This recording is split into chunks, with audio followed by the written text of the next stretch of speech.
Something walks whistling past my house every night at 3 a.m.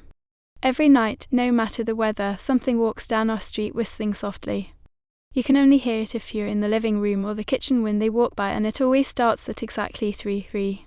The sound starts faint, somewhere near the beginning of the lane near Custom Place. We're towards the middle of the street, so the whistling moves past us before fading away in the direction of the cul-de-sac. When I was younger, my sister and I would sneak into the kitchen some nights to listen. Mum and Dad didn't like that and we'd catch hell if they found us out there, but they were never too hard on us since we always stuck to the one big rule. Don't try to look at whatever was whistling. My neighborhood is a funny place. I've lived here since I was 6 and I love it. The houses are small but well kept, good-sized yards, plenty of places to roam. There are a lot of other kids here my age. I turned 13 back in October. We grew up together and would always play 4 squares in the cul-de-sac or roam around from back porch to back porch in the summer. This was a good place to grow up. I'm old enough to see it. And there's only the 2 strange things here, the night whistling and good luck. The whistling never bothered me much. Like I said, I couldn't even hear it from my bedroom. But Mom and Dad don't like talking about it, so I stopped asking questions. My dad is a strong guy, tall and calm. He has had an accent since he moved to the US as a kid. His family, my grandparents, they're from the islands. That's what they call it. My dad, the only time he isn't so calm is if the whistler comes up. He talks a little quicker than us, move faster, and he tells us not to think about it so much and to always remember the one rule, the big rule: don't try to look outside when the whistler goes past. Not that we could look even if we wanted. See, there are shutters on the inside of every window, thick pieces of heavy canvas that pull down from the top and latch to the bottom of the window frame. Each latch even has a small lock, about the size of what you'd find on a diary. My dad locks those shutters every night before we all go to bed and keeps the key in his room. My mum, I don't know what she thinks about the whistling.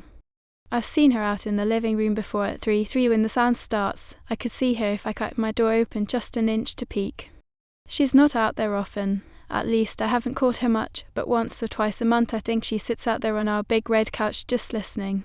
The whistler has the same tune every night. It's cheerful. Dud-dud-dud-dud-dum. Dud-dud-dud-dud-dum. Remember how I said there are 2 odd things about where I live?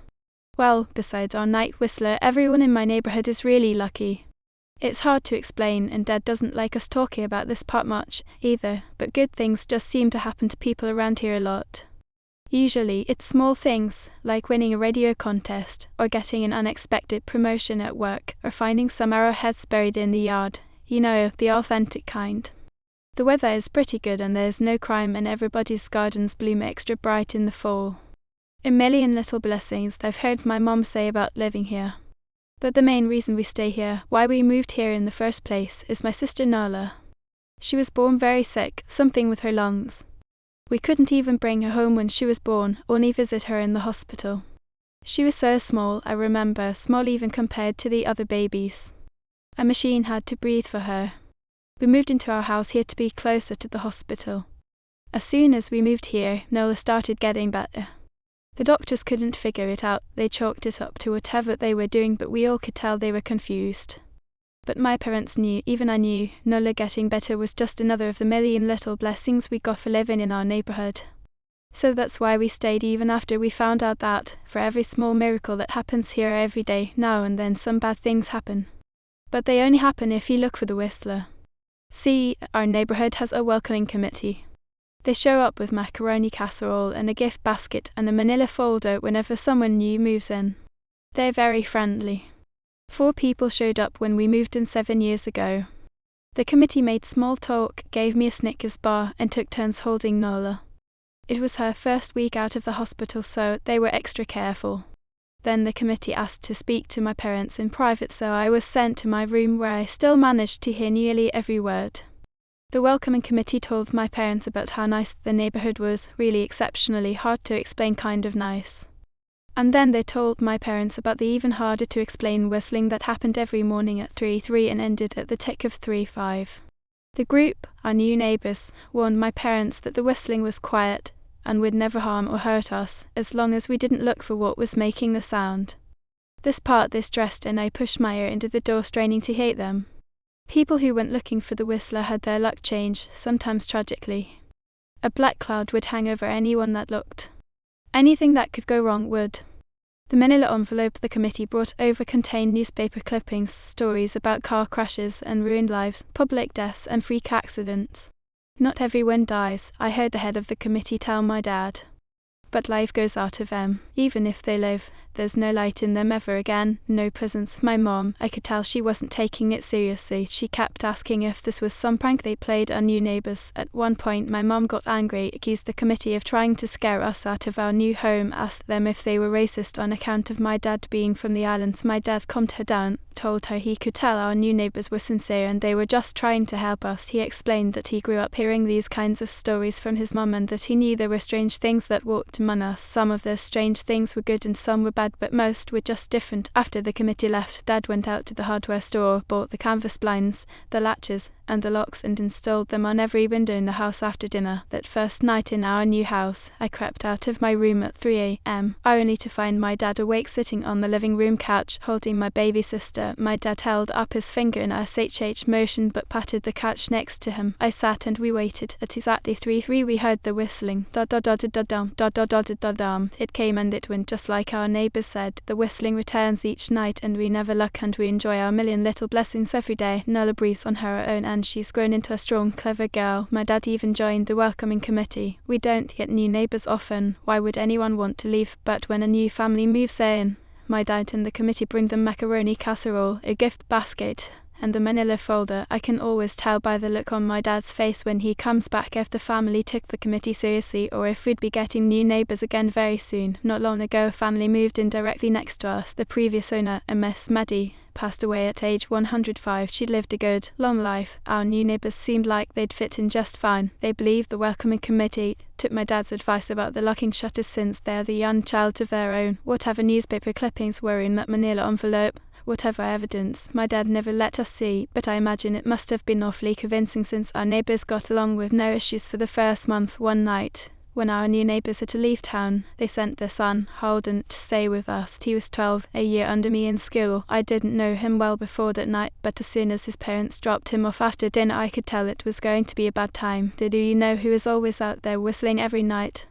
Holden asked the moment the adults left the room. The three of us were sitting in the den, some Disney movie playing idea on the television. My sister and I exchanged a glance. We don't talk about that, I said. I think it's that weirdo that lives in the big yellow house on the corner, Holden said. Mr. Tools, my sister asked. No way, he's really nice. Holden shrugged. Must be a psycho killer then. Nola tensed. We don't talk about it, I repeated. Let's go to my room and play Nintendo. We spent the next few hours playing games, eating popcorn and then watching movies. A typical sleepover, but I could see Holden was getting antsy. After my parents had wished us a good night, locked the blinds, and gone to bed, Holden stood up from his beanbag and walked over to where Nola and I were sitting on my bed. Have you ever even tried looking? He asked. It's nearly time. Like most sleepovers, we'd conveniently ignored any suggestion of a bedtime. I was shocked to see he was right. It was almost 3 a.m. I sighed. We don't see. I can't even try to look because my dad locks the blinds every night and hides the key. He continued, ignoring me. So does our dad, said Nola. No, replied Holden. No, he doesn't. You saw him do it, I said, a little sharper than I meant to sound. Holden grinned. Your dad locks the blinds. Yeah, but he doesn't hide the key. He keeps it right on his normal keychain. Is so?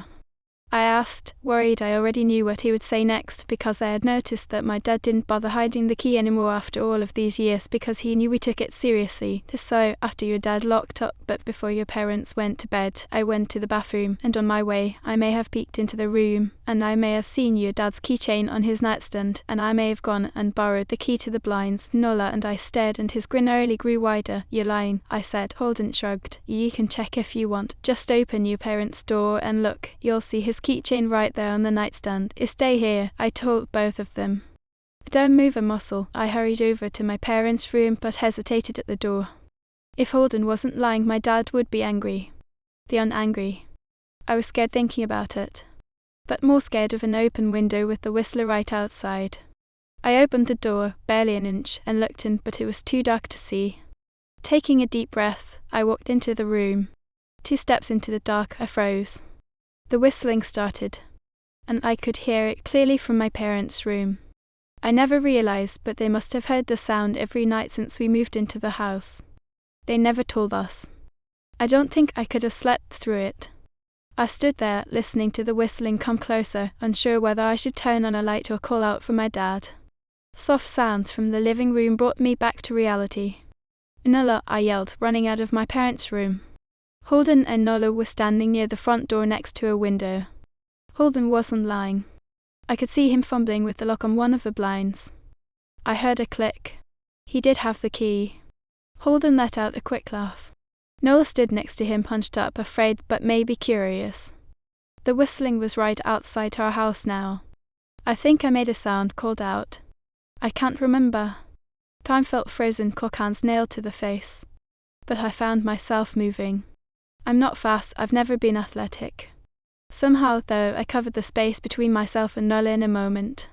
My eyes were locked on her, but I heard Holden pull the blind all the way down so it could release. I heard the snap of it start to raise, and I heard the whistling just on the other side of the window. But I had my arms around Nola and I turned her so she was facing away from the window. At the same time, I jammed my eyes shut. The blind whipped open. The whistling stopped. I felt Nola shaking in my arms. "Don't look, okay?" I told her. "Don't turn around." We were positioned so that she was facing back towards the hallway and I was facing the window.